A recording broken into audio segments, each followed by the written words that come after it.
a shopper's paradise, offering something for most tastes, if not pockets.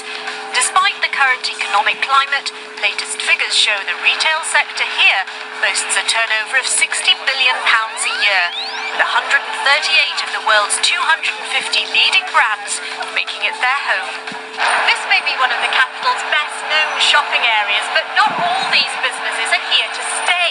Many of them are pop-ups, allowing designers to test the market for their products over a couple of days. Melanie Porter is one of them.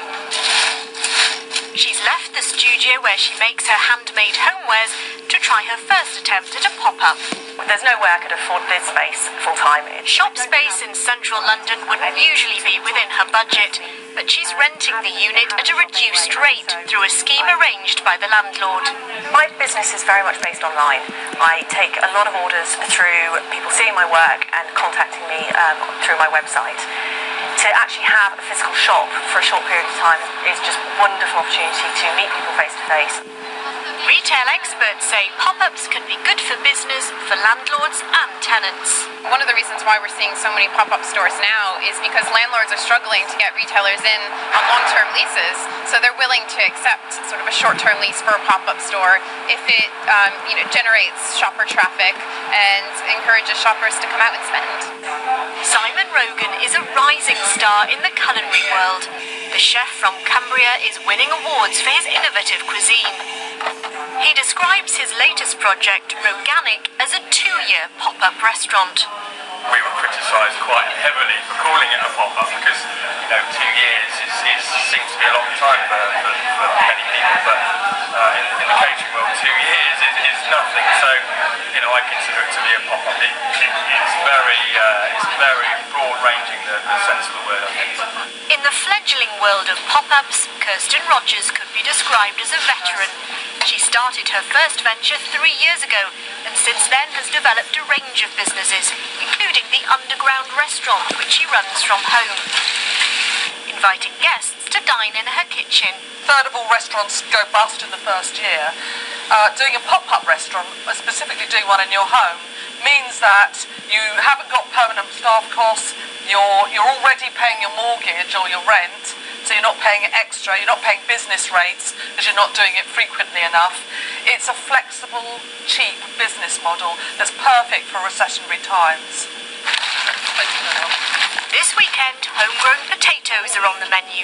Customers will taste the main ingredient after a lesson on how to grow them. Some potatoes are more drought resistant. She's always looking for the next pop-up and has strong convictions about the concept. Anything that takes place possibly in a mysterious or slightly unusual location, that has maybe a very interesting menu that you wouldn't get in a normal high street restaurant. Things are cooked from scratch, there's maybe a concept to it. That's a pop-up, I would say. There's a kind of buzz.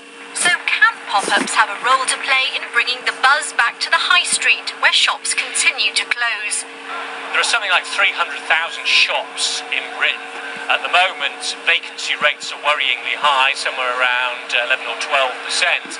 So if you had, say, 500 of those previously empty shops being occupied on a temporary basis, then of course that's really relatively a very, very small number. But it can make a difference in individual locations. It would be better to have a permanent occupier.